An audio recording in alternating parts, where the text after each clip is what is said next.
எல்லாருக்கும் வணக்கம். First of all thanks press and media for coming here and supporting us. எனக்கு வந்து I feel really happy to be a part of this film. Actually தமிழில் நான் பண்ண first film, I have told this before.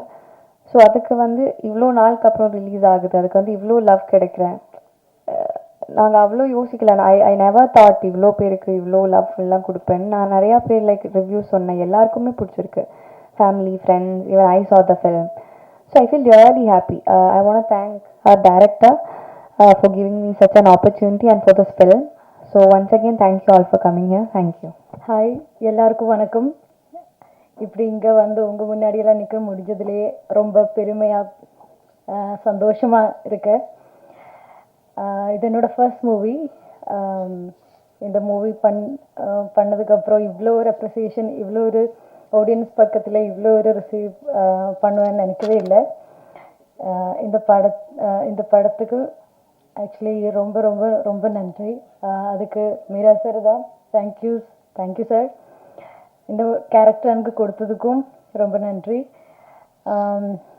நிறைய theatre visit, நிறைய ஆடியன்ஸை பார்த்தோம். எல்லாருமே 2-3 டைம்ஸ் இந்த படம் பார்த்துருக்கேன்னு சொல்லும்போதே ரொம்ப சந்தோஷம். நிறைய ரைட்டர்ஸ் இப்போ எல்லாருமே எழுதுகிறாங்க, அவ்வளோ பாராட்டுறாங்க. இதுக்கெல்லாம் தெய்வத்துக்கு நன்றி சொல்கிறோம். அப்புறம் உங்களுக்கும் நன்றி சொல்கிறோம். Thank you so much. Thank you all. Respected director sir, each producers, my co-artists, assistants, associates, makeup artists. இல்லை sir, this is the time to remember everyone together. எல்லாருக்கிட்டையும் கால் பண்ணி தேங்க்ஸ் சொல்ல முடியாதுல்ல. So Kasthuri Raja sir, each one, like I'm so happy to see everyone together. Because shoot அன்னைக்கு பார்த்தப்போ only few artist கூட தான் எனக்கு காம்பினேஷன் சீன்ஸ் இருந்துச்சு. But the true magic I saw it on the screen. Thank you sir for that. And எனக்கு இப்போ when I came and sat, எனக்கு ஞாபகம் வந்து first day when I was speaking to Meera sir, and then the next shot is like sitting here for the success meet, which is really blessing from the God. Thank you so much. Thank you everyone. Thank you. எல்லாருக்கும் வணக்கம். Thank you so much first of all for Meera Kathiravan. எனக்கு இந்த ஒரு role கொடுத்ததுக்கு நான் அந்த ரோலை justify பண்ணியிருக்கேன் அப்படின்னு நினைக்கிறேன். And thank you so much for all the media and people. யாரெல்லாம் இந்த மூவியை வந்து அடுத்தக்கடுத்துக்கு கொண்டு போனாங்களோ எல்லாருக்கும் எங்களுடைய டீம் சார்பாக மனமார்ந்த நன்றி. இந்த ரோல் வந்து எந்த அளவுக்கு நான் ஃபஸ்ட்டு பண்ணும்போது ரொம்ப ஸ்ட்ரிக்டான mom, because this is not my true shade. அது ஒரு சின்ன ஹெசிடேஷன் இருந்தது. ஆனால் அதை எல்லாருமே வந்து ரொம்ப நல்லா ரிசீவ் பண்ணிட்டு என்னோடய ஃபாலோவர்ஸ் எல்லாருமே வந்து, நான் ஒரு YouTuber, so I teach English online. So என்னோடய ஃபாலோவர்ஸ் எல்லாருமே கீழே வந்து அந்த மூவி பார்த்துட்டு, மேம் நான் இந்த மூவி பார்த்தேன், என்னை ரெகக்னைஸ் பண்ணிவிட்டு கீழே வந்து அட்ரஸ் பண்ணும்போது நீங்கள் ரொம்ப நல்லா ஆக்ட் பண்ணியிருக்கிறீங்க, அந்த முஸ்லீம் கேரக்டர் உங்களுக்கு அப்படியே பொருந்தது, முஸ்லீம் பொண்ணு மாதிரியே இருந்தீங்க, இந்த மாதிரி நிறைய அப்ரிஷியேஷன் வந்தது. அப்புறம் வந்து சொன்னாங்க, என்ன மேம் இப்படி பண்ணிட்டீங்க, அந்த பையனுடைய உங்கள் பொண்ணை நீங்கள் சேர்த்து வச்சிருக்கலாம். இந்த மாதிரி அந்த இன்னுமே அவங்க வந்து அந்த கேரக்டர்லேயே இருக்கிறாங்க, அந்த ரோல்லேயே இருக்கிறாங்க, அந்த ஸ்டோரியை விட்டு அவங்க வெளியில் வரல அப்படின்றத இந்த மாதிரி காமெண்ட்ஸ் எல்லாம் பார்க்கும்போது தெரிஞ்சது. ரொம்ப ஹாப்பியாக இருந்தது. And thank you so much. எல்லாரும் நீங்கள் வந்து பார்க்குறதோட நிறுத்தாமல் இன்னும் நிறைய பேருக்கு கொண்டு சேர்க்கணும். உங்களோட ஃப்ரெண்ட்ஸ் அண்ட் ஃபேமிலிக்கு கண்டிப்பாக இதை ஷேர் பண்ணுங்கள். தேங்க்யூ. எல்லோருக்கும் வணக்கம். பெரிய தேங்க்ஸ் சார். ஹபீபி அப்படிங்கிற ஒரு படம் வந்து சார் எனக்கு கொடுக்கும்போது இந்த ரோல் இவ்வளோ பெரிய ரோலாக இருக்கும் அப்படின்னு சொல்லி நான் எதிர்பார்க்கல. பேச வார்த்தை வரல, தடுமாறுது. எனக்கும் இது முதல் மேடை. நன்றியை தவிர வேறு எதுவும் சொல்கிறதுக்கு இல்லை. ரொம்ப நன்றி சார். தேங்க்யூ. இந்த படத்தில் நடிக்கும் போது எனக்கு கொஞ்சம் பயமாக தான் இருந்துச்சு. ஆனால் கொஞ்சம் போகும்போது கொஞ்சம் எனக்கு பழகிடுச்சு. டைரக்டர் சாருக்கு நான் தேங்க்ஸ் சொல்லிக்கிறேன். அப்புறம் கஸ்தூரி ராஜா சாருக்கு தேங்க்ஸ் சொல்லிக்கிறேன்.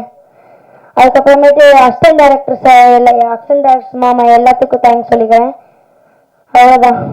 எந்த ஊர்லேருந்து வர்றீங்க, என்ன படிக்கிறீங்கப்பா? 6th படிக்கிறேன். எந்த ஊர்லேருந்து வரீங்க? மதுரை. மதுரையா? இதுக்கு முன்னாடி என்ன படத்தில் நடிச்சிருக்கீங்க? ஆனந்தம் நடும்பீடு, ஹஸ்தாரா, கொட்டுக்காளி, தெய்வம் மச்சான், அதிகமான மாலமரம், அயலி, பிரின்சஸ். லிஸ்ட் பெருசா போகுது, தெரியாம கேட்டுட்டேன். இங்கே வந்திருக்க ப்ரெஸ் மீடியா அண்ணா எல்லாருக்கும் ரொம்ப நன்றி. நீங்கள் நிறைய இடத்துல பேசி ஷேர் பண்ணி ரிவ்யூ பண்ணதுனால தான் எங்களுக்கு ஹபீபி செகண்ட் வீக்லேயும் சக்ஸஸ்ஃபுல்லாக வந்திருக்கு. ஈசானே கூப்பிட மாட்டேங்கிறாங்க, அபுதாகிர் அபு அப்படின்னு தான் கூப்பிட்றாங்க. நிறைய இடத்துல தேட்டர்ஸில் நாங்கள் விசிட் போகும்போது வந்து நேற்று பார்க்கும்போது ஒரு ஃபேமிலி ஒரு 10 பேராக போயிட்டு இருந்தாங்க. போயிட்டு இருக்கிறப்போ அந்த பையனுக்கு கல்யாணம் பண்ணி வச்சிடலாம் நம்ம பார்த்தோன்னா, அந்த மாதிரி அந்த அளவுக்கு பர்சனலாக தன்னோட பையன் மாதிரி ஃபீல் பண்ணுறாங்க. ஸோ இவ்வளோ நெருக்கமாக எல்லாருக்கும் அவங்க ஃபேமிலிக்குள்ளே போகிற அளவுக்கு க்ளோஸான ஒரு கேரக்டர்னு கொடுத்ததுக்காக என்னோட லைஃப்பை வந்து தொடக்கி வைக்கிறத பெரிய பங்காக வந்து எங்களோட டைரக்டர் மீரா கதிரவன் சாருக்கு நான் வந்து பெரிய மனமார்ந்த நன்றி நான் தெரிவிச்சுக்கிறேன். அப்புறம் ஹபீபி படத்தை வந்து இவ்வளோ எமோஷ்னலாக கேரி பண்ணிட்டு வர்றதுக்கு முக்கியமான காரணம் எங்களுடைய கஸ்தூரா சார் தான். ஏன்னா அவரோட அப்பா கேரக்டர் வந்து படத்தில் இருக்க மற்ற குடும்பத்தை அங்கே இருக்க குடும்பத்தை மட்டும் அவன் கேரி பண்ணலை, அவர் படத்தையே வந்து எல்லா இடத்துக்கும் கேரி பண்ணுறாரு. அவரோட லைட் வந்து எங்களுக்கும் வந்து சேர்ந்ததில் எங்களுக்கு பெரிய சந்தோஷம் பெருமையும் நாங்கள் பட்டுக்கிறோம். அப்புறம் எங்களோட producers Nesam Entertainment, Ibrahim sir, Sahul sir, Karuppusamy sir, GKS Production, அப்புறம் ராகுல் சார், ரோமியோ பிக்சர்ஸ் எல்லாருக்குமே வந்து ரொம்ப நன்றி. ஒரு கமர்ஷியலாக இல்லைனாலுமே வந்து இப்படிப்பட்ட ஒரு ஒரு ஒரு சென்ஸ் உள்ள ஒரு படத்தை வந்து மக்கள்கிட்ட கொண்டு வந்து எங்களையும் கொண்டு வந்து சேர்த்ததுக்கு எங்களுக்கு ரொம்ப சந்தோஷம். முக்கியமாக வந்து விசுவல்ஸை வந்து ரொம்ப ரொம்ப ரொம்ப வந்து பெரிய விஷயமா சொன்னாங்க. அதுக்கு முக்கியமான காரணம் இவ்வளோ அழகாக பியூட்டிஃபுல்லான படத்தை வந்து கொண்டு வந்ததுக்கு மகேஷ் முத்துசாமி சாருக்கும் நான் வந்து இங்கே வந்து ரொம்ப தேங்க்ஸ் நான் சொல்லிக்கிறேன். அப்புறம் என் கூட நான் ஆக்ட் பண்ண எல்லா ஆக்டர் எல்லாருக்குமே வந்து ரொம்ப நன்றி. கண்டிப்பாக அடுத்த வீக்கு நாங்கள் போகிறோம், அடுத்த வீக்கு நாங்கள் தியேட்டரை ஃபில் பண்ணுவோம். எல்லாத்துக்கும் உங்களுக்கும் ரொம்ப பெரிய நன்றி நான் சொல்லிக்கிறேன். தேங்க்யூ. அஸ்ஸலாமு அலைக்கும். அல்லாஹ் போதுமானவன். நான் யூசுப் பாய் பேசுகிறேன்.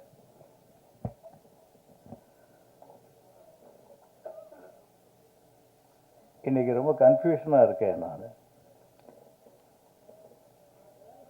நன்றி சொல்கிற விழா அப்படின்னு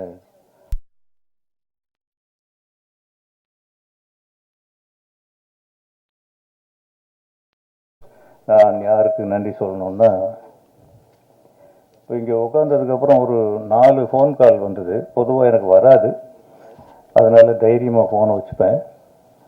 3 ஃபோன் காலை எடுத்து கட் பண்ணிட்டேன். 4வது ஃபோன் காலை எடுத்தேன், எனக்கு பயமாயிருச்சு. அதை கட் பண்ண முடியல, தைரியம் இல்லை. அது பார்த்தா விஜயலட்சுமியோட கால். சரி வேறு வழி இல்லைன்ட்டு ஸ்டேஜில் இருக்கேன். ஸ்டேஜில் இருந்தால் அவ்வளோதான். அவங்களுக்கு தான் நான் முதல் நன்றி சொல்லணும்னு நினைக்கிறேன். ஏன்னா மீரா இல்லை, இது முதல் நன்றின்னு சொல்ல முடியாது, அவங்களுக்கும் நன்றி சொல்லணும். முதல் நன்றி நிறைய பேருக்கு சொல்ல வேண்டியது இருக்குது.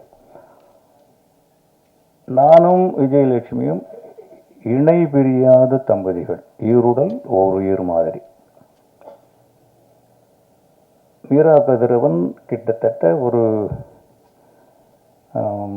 8 நாள்னு கூப்பிட்டாருங்க. அதனால் ஏமாந்து ஒத்துக்கிட்டேன். அதுக்கப்புறம் அது 12 நாள் ஆச்சு, 16 நாள் ஆச்சு, 20, 25, 40 நாள் ஆச்சு. அந்த 40 நாள் ஒரு 3 வருஷமாக எடுத்தார்.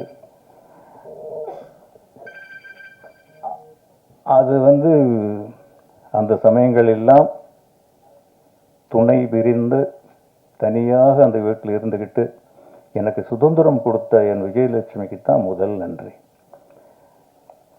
இல்லாட்டி அந்த படத்தில் நான் அவ்வளவு சுதந்திரமாக நடிச்சிருக்க முடியுமா அப்படிங்கிறது ரொம்ப சந்தேகம். இதுக்கப்புறம் நான் நன்றின்னு சொல்லணும்னா, இன்னொரு குரூப் இருக்காங்க. கொஞ்சம் வா தம்பி, நீ 4 பேரும் வா. இவங்களுக்கு தாங்க நான் நன்றி சொல்லணும். ஏன்னா இந்த படம் ஒரு ரன்னிங் ரேஸ். இவங்கெல்லாம் இவ்வளவோ எனர்ஜியை தேக்கி வச்சுக்கிட்டு முதல் படம்ங்கிறதுனால ஒரு ஆவேசமாக வந்திருக்காங்க. நான் சினிமாவில் ஓடி ஓடி உங்கள் எல்லாரையுமே தெரியும், நான் எல்லாருக்குமே பரிச்சயமானவன் தான். ஓடி ஓடி டயர்டாகி களைச்சி அந்த நேரத்தில் அவர் என்னைய தட்டி எழுப்பி கூட்டிகிட்டு வந்து நடிங்கன்னு சொல்லி இவங்ககிட்ட கொண்டு வந்து விட்டுட்டார். எல்லாருக்குமே ஒரு கனமான கதாபாத்திரம், அவங்களுக்கு ஒரு தனி முத்திரை இருக்கு. அதை அவங்க அவ்வளவு நல்லா பண்றாங்க. இந்த ரன்னிங் ரேஸ்ல இவங்கெல்லாம் கொஞ்சம் மனசு வைக்கலன்னா என்னால் ஓடி ஜெயிச்சிருக்க முடியாது. பாவம், ஒரு சீனியர் டைரக்டர் ஜெயிச்சுட்டு போகட்டும் அப்படின்னு என்னை கொஞ்சம் விட்டுட்டாங்க. யாரை குறை சொல்ல முடியும்? அந்த பொண்ணு கேசட்லேயே பேசி பேர் வாங்கிட்டு போயிடுச்சு. இவன் ஷார்ட்ல நடிக்க விட மாட்டான், அவ்வளவு தொந்தரவு. அவரு 2 வேஷம் போட்ட மாதிரி நடிச்சிருக்காரு. அந்த பொண்ணு ஜூனியர் எம்ஜிஆர் மாதிரி நடிக்கிறது. அது நடை பார்த்தீங்களா படத்தில்? அதனுடைய ஆட்டிடியூடு பார்த்தீங்களா? க்ளோஸ் பண்ணணும். இந்த பொண்ணு சொல்லவே தேவையில்லை, கண்ணாலேயே பேசி, பேச்சே கிடையாது, ஆனால் படத்திலேயே அதிகமாக பேசினது இந்த பொண்ணு தான். பேசி ஒரே வார்த்தை, நம்ம பேச இவ்வளவு நாள் ஆயிடுச்சுல்ல, அது என்ன குலா வாங்கிட்டான் சொல்லி இவங்ககிட்ட இருந்தெல்லாம் தப்பிச்சு இன்னைக்கு யூசுப் பாய்ன்னு என்ன சொல்ல வச்சிருக்காங்கன்னா இவங்களுக்கு தான் நான் அடுத்து நன்றி சொல்லணும். உட்காருங்க ப்ளீஸ். சாரி. ஓகேம்மா, தேங்க்யூ. இதுக்கப்புறம் சமீபத்தில் எங்கள் வீட்டில் ஒரு நிகழ்வு நடந்தது. ஒட்டுமொத்த குடும்பத்தோடு சேர்ந்து ஹபீபி படம் பார்த்தோம். நான், என் மனைவி செல்வராகவன், தனுஷ், என் 2 மகள்கள், பேரன் பேத்திகள், எல்லாம் மொத்த குடும்பம் அட்டண்டன்ஸு. தனுஷோட வீட்டில் பார்த்தோம். அதில் ஒரு சம்பவம் நடந்துச்சு.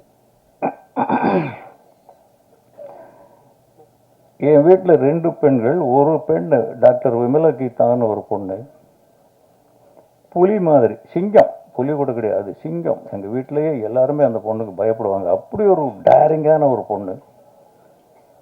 படம் பார்த்துக்கிட்டு வரும்போது ஒரே சைலண்ட்டு.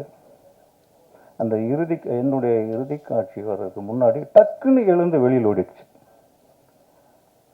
நான் என் ஒய்ஃப் முன்னாடி அந்த சீன் வரும்போது சொல்லுங்க, நான் பார்க்க மாட்டேன்னு சொல்லிட்டாங்க.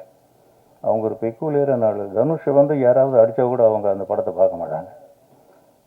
அப்புறம் வெளியில் போனால் அந்த பொண்ணு ஒரு அரை மணி நேரம் அழுகுது. ஏம்மா என்ன அழுகிற? இல்லை டாடி, எதுக்கு இப்படியெல்லாம் போய் நடிக்கிறீங்க? இது எனக்கே ஒரு புது விதமான அனுபவமாக இருக்கு. என்னடா இந்த பொண்ணு அழுகுதே, அது அயன் லேடிங்க, அது அவங்க தான் பவிஷோட அம்மா. அப்படி அழறாங்க. அதுதான் தியேட்டர் ரிசல்ட். என் பசங்க என்ன சொல்லுவாங்களோ அப்படின்னு கம்முன்னு இருந்தேன். படம் முடிஞ்சது. கம்முன்னு தான் எல்லாரும் இருந்தாங்க. தனுஷ் என்னை மேலே எங்களையும் பார்த்தாரு. என்னப்பா பேசாமல் இருக்க? இல்லைப்பா, சூப்பராக பண்ணியிருக்கீங்க. நான் என்னமோ நினச்சேன்,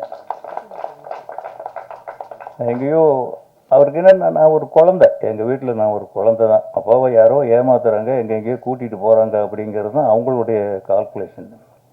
உண்மையும் அதுதான். நான் நிறைய இடத்துல ஏமாந்து போயிடுவேன். அப்படி தான் நீங்கள் ஏமாந்துருவீங்க, ஏதோ ஒன்று பண்ணியிருப்பீங்கன்னு நினச்சேன்ப்பா. கௌரவமான, எனக்கு கௌரவமான ஒரு படத்தில் நீங்கள் நடிச்சிருக்கீங்க.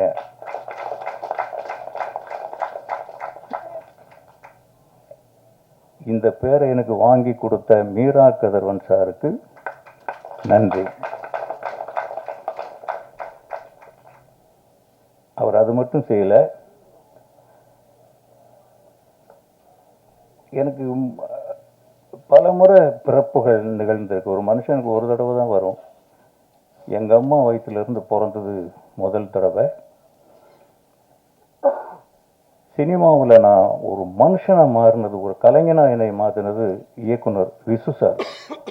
அங்கே 2வது முறை.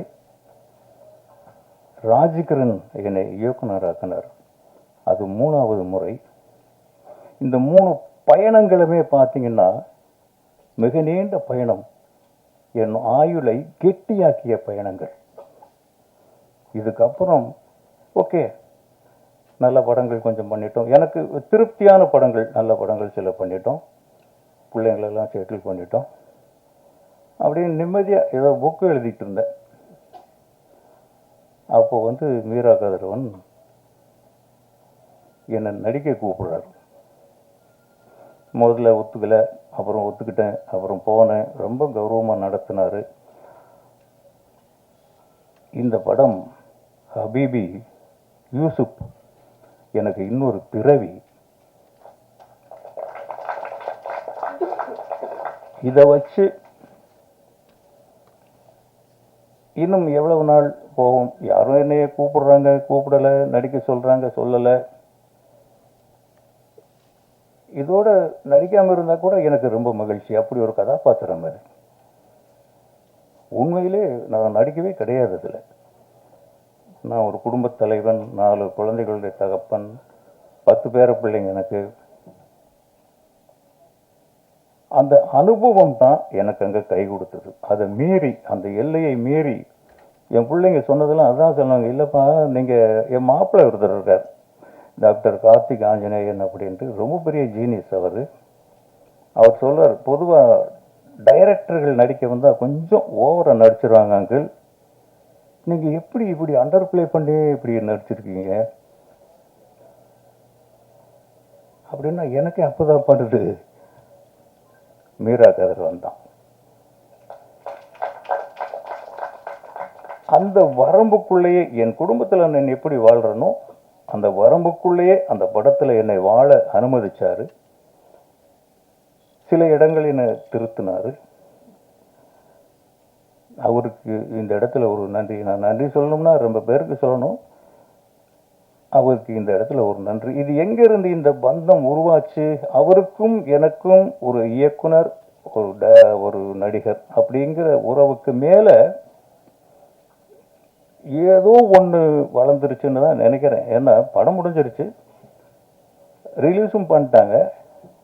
அந்த ரிலீஸ் பண்ண நாள்ல இருந்து இந்த நிமிஷம் வரைக்கும் அவர் பின்னாலே தான் சுற்றுறேன் நான். இது எப்படி ஒரு டைரக்டர் பின்னால் எப்போ ஏன் நான் சுற்றணும்? எனக்கு அவர் திரும்ப என்னை வச்சு படம் எடுக்கணுங்கிற கட்டாயம், அவருக்கு தேவை இருந்தால் எடுக்கலாம், எனக்கு தேவை இருந்தால் கேட்கலாம், அது வேற. அந்த இதெல்லாம் தாண்டி என்னை கடவுள் வேற ஒரு இடத்துல வச்சுட்டான். இது ஒரு உறவு, அது என்னன்னு தெரியாது. நிஜமா இன்னைக்கு நான் ஒருவேளை என்னையும் அறியாம கொஞ்சம் கொஞ்சமா நான் ஒரு முஸ்லீமா மாறிக்கிட்டனோ அப்படின்னு எனக்கு தோணுது. யாராவது கஸ்தூரி ராஜான்னு சொன்னதான் நம்ம பாய்.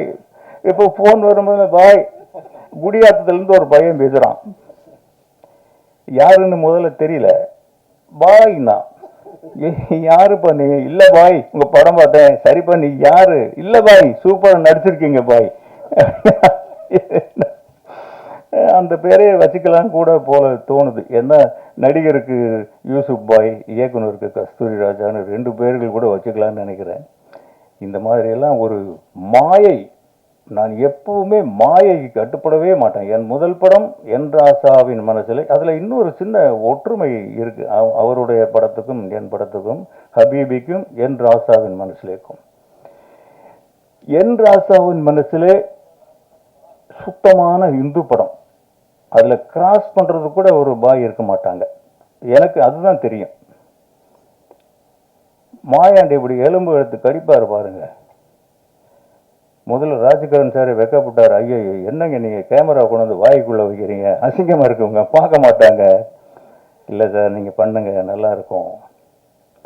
அது எங்கள் அப்பாவுடைய ஆட்டிடியூட். அவர் அப்படி தான் எலும்பு கடிப்பார். அதுக்கப்புறம் அந்த மீனா திருந்தினதுக்கப்புறம் எலும்பு அப்படி அள்ளி போட்டு சமைக்கும். ஒரு இந்து படம் அப்படி எடுத்தேன். ஆனால் நம்ம இஸ்லாமியர்கள்னால் கசப்பு கடை, கறியில் ஸ்பெஷலிஸ்ட்டு, பிரியாணி. இப்போ கூட அவங்க பிரியாணி தான் அனுப்புகிறாங்க, அது மறுக்க முடியாது. அதில் எந்த இடத்துலையுமே ஒரு மட்டன் சாப்பிட்ற மாதிரி கூட சீன் இல்லை. என்ன ஒற்றுமைங்க எங்கள் 2 பேருக்குள்ள. நான் ஒரு கரடு முரடான படம் ஒன்று எடுக்கிறேன். அவர் ஒரு மல்லிகைப்பூ மாதிரி ஒரு படம், அது முஸ்லீம் படம் எடுக்கிறார். இதுதான் அவருக்கும் எனக்கும் ஒரு உறவை வளர்த்திருக்குன்னு நான் நினைக்கிறேன். இது நன்றி சொல்ற விழான்னு சொல்லிட்டாங்க. நிறைய பேருக்கு சொல்லணும், நேசம் என்டர்டெயின்மெண்ட். அவங்களும் ப்ரொடியூசர்னு சொல்லுவாங்க அவர். ஆனால் எனக்கு அவர் பியூன் மாதிரி தான். நான் திரும்புகிற இடத்துலலாம் அப்படி சார் சார் அவர் ஃபோனில் பேசும்போது ஒரு குழந்தை மாதிரி. மீரா கதிரவன்கிற இயக்குனருக்கு பின்னாடி இந்த படம் உருவாகிறதுக்கு காரணமாக இருந்த அத்தனை பேருக்கும், இந்த படம் வெளியாவதற்கு காரணமாக இருந்த கருப்புசாமிங்கிற ஒரு பேர் தெரியுது, ஷாகுல்ங்கிற ஒரு பேர் தெரியுது, ராகுல் அவர் பேர் தெரியுது. எவ்வளவோ பேர் சம்மந்தப்படுறாங்க எனக்கு அது தெரியல. இருந்தாலும் தெரியாவிட்டாலும் அவங்களுக்கும் என் மனமார்ந்த நன்றியை தெரிவித்துக் கொள்கிறேன். நீங்களாம் ஒரு சாதாரண தொண்டு பண்ணல, ஒரு மகத்தான தொண்டு. இந்த படம் நான் ஒரு நூல் எழுதினேன், பாமர இலக்கியம் அப்படின்ட்டு. சும்மா பொழுதுபோகாமல் எழுத ஆரம்பித்தேன். அப்புறம் என்னென்னா அது பெரிய ஹிட் ஆகி நூலகங்களுக்கெல்லாம் நிறைய வாங்கினாங்க. ஒரு புத்தகம், ஒரு நூலகங்களுக்கு வாங்கும்போது அது முழுமை பெறுது.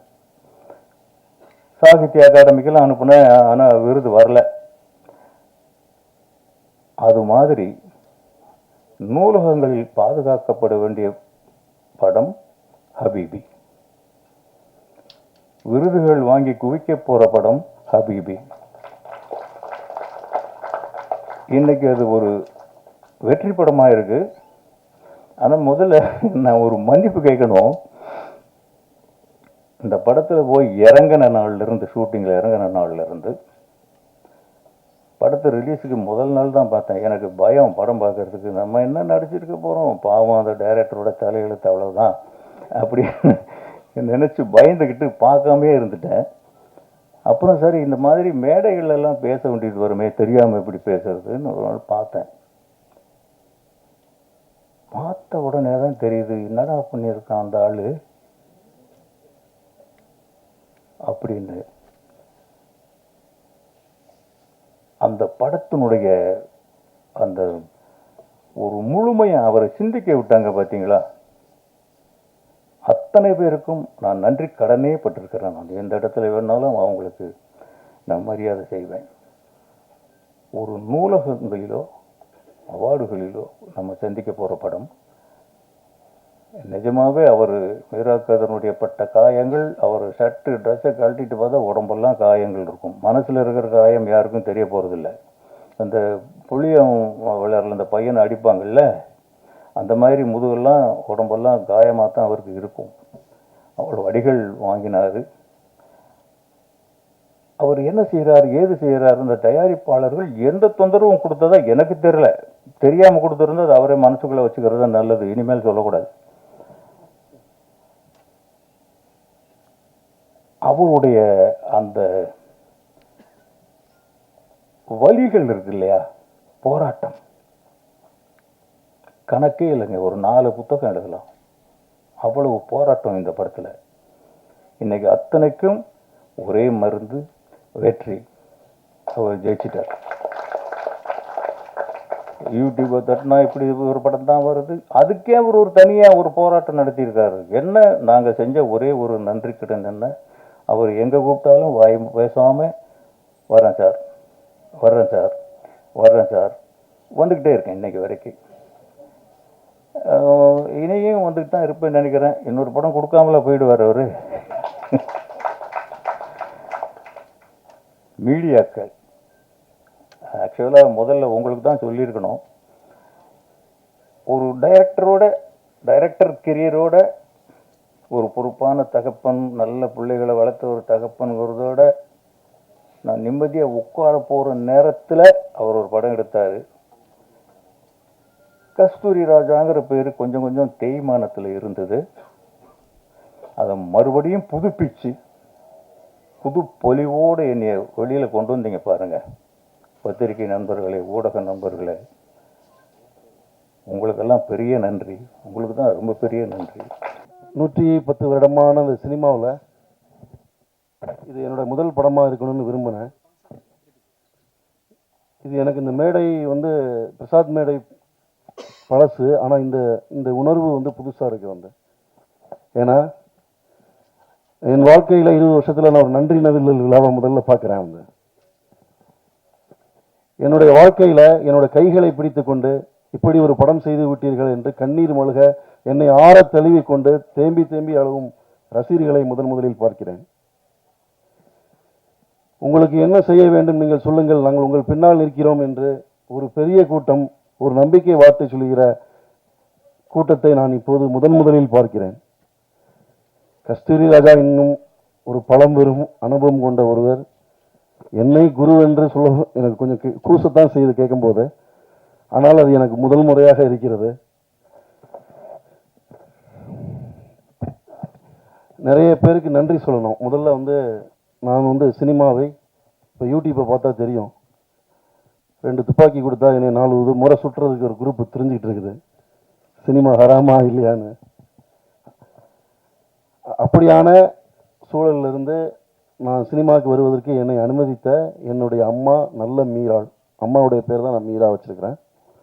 என்னுடைய அம்மா நல்ல மீரா, என்னுடைய தந்தை ஆசிரியர் அப்துல் ஹமீத், என்னுடைய சகோதரர்கள் முகமது மைதீன், அபுல் ஹுசைன், நானும் என் தம்பியும் ட்வின்ஸ். என்னோட பேர் அபுல் ஹசன், அவர் அபுல் ஹுசைன். என்னுடைய கடைக்குட்டி தம்பி சையத் அலி பாஷா, என்னுடைய அக்காக்கள் ஜன்னத்து சபுரால், பீமா பேகம். இந்த குடும்பத்துக்கு முதல்க்கு நன்றி. பிறகு சென்னையில் நான் வந்து இன்னைக்கு இந்த இவ்வளவு தூரம் எல்லாரும் சொல்றாங்கல்ல, இந்த போராட்டத்துக்கு ரொம்ப பலமா இருந்தது என்னுடைய மனைவி ஜென்னி மார்க்ஸ், என்னுடைய மகள் ஹயா மரியம். மேடைக்கு வாங்க. ஜென்னி மார்க்ஸ் அவங்க வந்து நாங்கள் ஒரு கம்யூனிஸ்ட் குடும்பத்தை சேர்ந்தவங்க. ஹயா அவங்களுக்கு இது முதல் மேடை.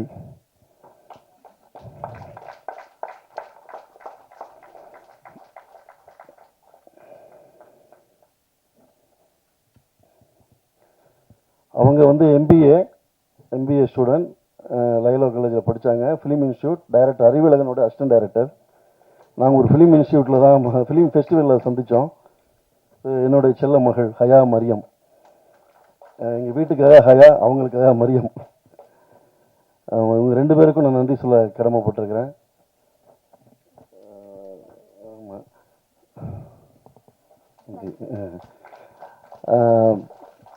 பிறகு இந்த பொண்ணை நடிக்க சொன்ன நடிக்க மாட்டேன்ட்டாங்க. இந்த படத்தில் கடைசி அவரை ஹயா மரியம்ங்கிற பேர் இவங்க பேர் தான். அவங்க சொன்னாங்க என்கிட்ட, எப்படி என்னோட பர்மிஷன் இல்லாமல் நீங்கள் பேரை வைக்கலான்னு. சாரி. ஓகே. இந்த படம் ஒரு வகையில் ஆசீர்வதிக்கப்பட்ட படம். எல்லாரும் சொன்னாங்க கஷ்டப்பட்டேன், போராடினேன் அப்படின்னு. நான் சினிமாவில் எனக்கு எல்லா காலகட்டத்திலுமே என்னை வந்து நான் முட்டு சந்தில் நிற்கும் போது என்னை ஏதாவது கை வந்து தூக்கிடும். அப்படி தூக்கினவர் தான் யுகபாரதி. யுகபாரதி வந்து இன்னைக்கு சினிமாவில் மீரா கதிரவன் அப்படிங்கிற அடையாளம் இருக்குன்னா அதுக்கு வந்து ஆரம்பகால அடித்தளம் விட்டது யுகபாரதி. யுகபாரதி வந்து அவங்க அம்மா ஆக்கி போட்ட சோத்துல எத்தனையோ நாட்கள் நாங்கள் பசியாறி இருக்கிறோம். அவங்க அப்பா வந்து கம்யூனிஸ்ட், அவரு அப்படிதான் ராஜமுருகன், அவங்க அண்ணன் சரவணன், குரு, அங்கிருந்து நிறைய நண்பர்கள் உருவானாங்க. இப்போ இந்த படத்தில் கூட வந்து யுகபாரதி வந்து ரொம்ப ஸ்பெஷலாக வந்து எப்படியுமே ஒரு அம்மா வந்து தன் பிள்ளைக்கு செல்லமான பிள்ளைக்கு 2 துண்டு கறி துண்டு எக்ஸ்ட்ரா வைப்பாங்கல்ல ஒளிஞ்சிருந்து, அது மாதிரி ரொம்ப ஸ்பெஷலான பாடல் எனக்கு எழுதி கொடுத்தாரு யுகபாரதிக்கு. அப்புறம் மேடையில் இருக்கக்கூடிய எல்லா நடிகர்களுக்கும் தனித்தனியாக பேர் சொல்ல நேரம் இல்லை, யாரும் கோச்சிக்காதீங்க. ரேகா, இஸ்மத், தனுஸ்ரீ, ஈஷா, அனு, எல்லாருக்குமே, Karthik Mehta, editor, Appunni Sajan, Rizwana costume designer, இந்த படத்துடைய காஸ்டியூம் எல்லாருமே பாராட்டினாங்க. அவங்க தான் மலர்,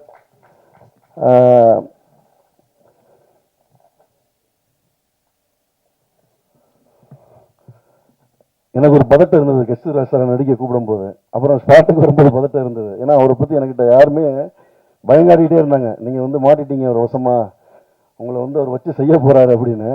ஆனால் நாங்கள் தான் அவரை வச்சு செஞ்சோம் 40 நாள். ஏன்னா என்ன பயம்னா, எனக்கு பிடிச்ச டைரக்டர், பிறகு அவங்க குடும்பம் ரொம்ப ஆர்டிஸ்டிக்கான குடும்பம் உண்டு. சினிமாவில் கஷ்டப்பட்டு மேலே வந்த ஒரு குடும்பம், ரொம்ப ரொம்ப ரொம்ப குவாலிட்டியில் வந்து தங்களை வந்து வளர்த்து கொண்ட ஒரு குடும்பம். தனுஷ் சார் ஆகட்டும், செல்வ சார் ஆகட்டும். அப்போ என்னன்னா, நாளைக்கு வந்து நம்ம ஒரு நடிகைக்கு அவரை கூட்டு போய் அவங்க வீட்டில் அவருக்கு ஒரு கெட்ட பேர் வந்துடக்கூடாது. அவருடைய ஒரு டிக்னிட்டி இருக்கு ஒரு கரியரில், அந்த டிக்னிட்டிக்கும் வந்து நம்ம வந்து லாஸ் பண்ணிடக்கூடாதுன்னு ஒரு பதட்டம் இருந்துகிட்டே இருந்தது. இப்போ தனுஷ் சார் 2 நாளைக்கு முன்னாடி படம் பார்த்துட்டு நான் ரொம்ப பெருமைப்படுறேன்னு சொல்லும்போது அவர் சந்தோஷம் அடைஞ்சதை விட நான் சந்தோஷம் அடைகிறேன். அதான் உண்மை. ஏன்னா நான் மதிக்கக்கூடிய, ஏன்னா தனுஷ் சாருங்கிறது இந்தியாவுடைய ஒரு பெருமை, இந்தியாவுடைய ஒரு சாதனை. இன்னைக்கு ஒரு இன்டர்நேஷனல் ஆக்டர், அவர் ஒரு மிகச்சிறந்த நடிகர். கமலஹாசனுக்கு பிறகு தன்னை உடலாலும் மனதாலும் வருத்தி கொண்டு ஒவ்வொரு படத்துக்கும் புதுசாக நடிக்கக்கூடிய, புதுசாக உழைப்பு போடக்கூடிய ஒருத்தர். சாருடைய நடிப்பை பார்த்து அவர் சொல்றாரு, அவர் மட்டும் இல்லை, அவர் ட்விட்டரில் கூட போட்டிருந்தாரு, எல்லாரும் படிச்சிருப்பீங்க. நடிச்சிருக்கக்கூடிய எல்லா நடிகர்களுக்கும் அபரிதமாக நடிச்சிருக்கக்கூடிய எல்லாருக்குமே வாழ்த்துக்கள்னு போட்டிருந்தார். அதுதான் தனுஷ் சாருடைய பெருந்தன்மை. தனுஷ் சாருக்கும் இந்த மேடையில் நான் நன்றி சொல்லிக்கிறேன். வந்து சார், உங்களுடைய குடும்பத்தார் மேடம், அவங்கெல்லாம் வந்து ஒவ்வொரு முறையும் மேடம்கிட்ட பேசும்போது எங்கள் அம்மாட்ட பேசுகிற மாதிரி இருக்கும். அவங்க வந்து அவ்வளவு தன்மையாக, அவ்வளவு வந்து கன்சர்னாக பேசுவாங்க. ரொம்ப சந்தோஷப்பட்டு இது அவங்க பேசினாங்க. ரொம்ப நன்றி. நாங்கள் வந்து நாகூர் ஹனீஃபாவுடைய பாடலை வந்து இந்த தலைமுறைக்கு கொண்டு போய் சேர்க்கணுங்கிறதுக்காக நாங்கள் பாடலை எழுதும்போது நான் கூட அந்த பாடலில் சில வரிகளுக்கு தயங்கினேன். யுகபாரதி தான் வந்து இல்லை அது அப்படி தான் இருக்கணும்னு ரொம்ப போல்டாக வந்து சில வரிகளை எழுதினார். ஏன்னா யுகபாரதியை பொறுத்த வரைக்கும் எப்படின்னு கேட்டிங்கன்னா வந்து ஹதீஸுகளை, குரானை, இந்த முனாஜத்துகள், இஸ்லாமிய இலக்கியங்களை ரொம்ப தீவிரமாக படித்த ஒருத்தர். அதனால் அவருக்கு இந்த படத்தில் வந்து நான் கேட்காமலே நிறைய இன்புட்ஸ் தர முடிஞ்சது. அதை வந்து முன்னாள் முதலமைச்சர் மு.க. ஸ்டாலின் அவங்க ரிலீஸ் பண்ணாங்க. அது ரொம்ப எங்கள் படத்துக்கு கிடைச்ச பெருமையாக நினைக்கிறோம். வந்து இந்த நேரத்தில் வந்து மு.க. ஸ்டாலின் மற்றும் திமுகவை சேர்ந்த அத்தனை அமைச்சர்களுக்கும் நன்றி. பிறகு வந்து சுரேஷ் காமாட்சி, அவங்க சுரேஷ் காமாட்சி பிரதர் எப்படின்னா எனக்கு வந்து ரொம்ப நீண்ட நாள் நண்பர். விழித்திரு காலகட்டத்தில் வந்து 2 பேரை என்னால் மறக்கவே முடியாது. நான் ரொம்ப டவுனான ஃபேஸில் இருக்கும்போது, சினிமாவே விட்டு போயிடலாம் அப்படின்னு இருக்கும்போது ஒரு நாள் ஒரு மெசேஜ் வந்தது. காலையில் ஒரு 7:30 மணி இருக்கும். சார், நாங்கள் இருக்கிறோம், நீங்கள் கவலைப்படாதீங்க, உங்களை மாதிரி டைரக்டருங்கெல்லாம் நீங்கள் கஷ்டப்பட மாட்டீங்க, ஜெயிச்சு வந்துடுவீங்க, நாங்கள் இருக்கோம் சார் அப்படின்னு சொல்லி ரொம்ப தைரியம் கொடுத்து ஒரு மெசேஜ் அனுப்பினார் நடிகர் சிவகார்த்திகேயன். நான் எப்பவுமே சிவகார்த்திகேயனை நான் நன்றியோட, சிவகார்த்திகேயன் சாரை நான் எப்பவுமே நன்றியோடு நினச்சி பார்க்குறேன். பிறகு சுரேஷ் காமாட்சி பிரதர், அவருமே அந்த காலகட்டத்தில் என்னை சுற்றி இருந்த பல பேர் போகும்போது ரொம்ப டெய்லி என்னை ஃபோன் பண்ணி எனக்கு ரொம்ப ஆறுதல் சொல்லக்கூட்டு இருந்த ஒரு தயாரிப்பாளர் இல்லை, அவர் நண்பர் தான் எங்களுக்கு. தமிழ் சினிமாவில் ரொம்ப ரசனையான ஒரு தயாரிப்பாளர், கருத்தை சுதந்திரமாக ரொம்ப தைரியமாக பேசக்கூடிய ஒருத்தர். இன்னும் சொல்ல போனால் ஹபீபியில் வந்து நாங்கள் இந்த ரூஹே ரூஹேன்னு ஒரு பாட்டு இன்றைக்கி பெரிய அளவில் ஹிட் ஆகிருக்கு. அந்த பாட்டு இன்றைக்கி வந்திருக்கு, இன்றைக்கி ஆடியன்ஸில் வந்து சேர்ந்துருக்குன்னா அது சுரேஷ் காமாட்சி பிரதர்னால தான் நடந்தது. அவர் தான் அன்னைக்கு வந்து, பிரதர் எனக்கு இந்த மாதிரி இந்த பாட்டு படப்பிடிப்புக்கு போகணும், பணம் இல்லைங்கும்போது சினிமாவில் யாருமே செய்ய மாட்டாங்க, உங்கள் அக்கௌண்ட்டை பாருங்கன்னாரு. என் அக்கௌண்ட்டில் 15 லட்ச ரூபா பணம் வந்துருந்தது. அது சுரேஷ் காமாட்சியோட மனம். ஸோ இப்படி பல நேரங்களில் அந்த படம் வந்து சரியானவர்களை தேர்வு செஞ்சுட்டே இருந்தது. அப்புறம் நம்ம நடிகர் இயக்குனர் தமிழ் போயிட்டாருன்னு நினைக்கிறேன். தமிழ் அவங்க டீமுக்கே நாங்கள் ரொம்ப ஸ்பெஷலாக நன்றி சொல்லணும். ஏன்னா ஒரு இஸ்லாமிய சினிமா சாத்தியமா, அது கமர்ஷியலாக ஒர்க் ஆகுமா, இஸ்லாமியர்களுக்காக பேசக்கூடிய ஒரு சினிமா வந்து ஒர்க் ஆகுமாங்கும்போது நாங்கள் ரெடியாகி ரிலீஸ்க்கு பிஸ்னஸ்க்கு ரெடியாக இருக்கும்போது சிறை வந்து ஹிட் ஆகிருந்தது எங்களுக்கு பெரிய நம்பிக்கையாக மாறுச்சு. இன்றைக்கி வந்து ஹபீபி வந்து தியேட்டருக்கு வந்திருக்குன்னா அது சிறை டீமோடைய எஃபோர்ட்டும் அதில் ரொம்ப முக்கியமான ஒரு காரணம். அது தமிழ் அவங்களுக்கும் டைரக்டர் சுரேஷ் ராஜகுமாரிக்கும் ப்ரொடியூசர் லலித் சாருக்கும் அது நடித்த அந்த டீமில் இருந்த எல்லாருக்குமே நான் இந்த நேரத்தில் எங்கள் டீம் நன்றி கடன் பட்டிருக்கிறோம். வந்து அனைவருக்கும் உங்களை வணக்கங்க. மேடையில் விட்டிருக்கக்கூடிய எனது அருமை எல்லா சொந்தங்களுக்கும் என் வாழ்த்துக்களும் வணக்கம். எனக்கு என்னென்ன தெரியாது, பல மேடைகளை நான் பேசியிருக்கிறேன். பல மேடைகள் பேசி வருகின்ற போது ஒரு வார்த்தை சொல்லுவார்கள், சார் டைம் கொஞ்சம் கம்மியாக இருக்குது, பார்த்து ஷார்ட்டாக பேசிடுங்க. என்னென்ன தெரியல, இன்றைக்கும் அதே தான் நடக்குதுங்க. நான் அதிகமாக பேசுவதில்லை, பேசுவதற்கு பெரியவர்கள் இன்னும் இருக்கிறார்கள். ரொம்ப மகிழ்ச்சியான ஒரு தருணத்தில் இந்த இடத்துல நாம் நின்று கொண்டிருக்கின்றோம். ஹபீபி என்கின்ற இந்த திரைப்படத்தை மக்களிடத்திலே எல்லோரிடத்திலையும் கொண்டு போய் சேர்த்து இது ஒரு வெற்றி படமாக மாற்றிக்கொண்டிருக்கும் என் அருமை உறவுகள், பத்திரிகை நண்பர்கள் மற்றும் எல்லா உறவுகளுக்கும் என்னுடைய அடியாழ்ந்த மனத்திலே இருந்து என்னுடைய நன்றியை நான் இங்கே சமர்ப்பிக்கின்றேன். அப்புறம் இங்கே வருஷம் சொல்லணும், நிறைய பேர் இருக்காங்க. குறிப்பாக என்னுடைய இயக்குனர் கரம் பிடித்து அழைத்து நிறைய விஷயங்களை கற்றுக் கொடுத்திருக்கக்கூடிய விஷயம். நேரம் இல்லை, நேரம் போதவில்லை.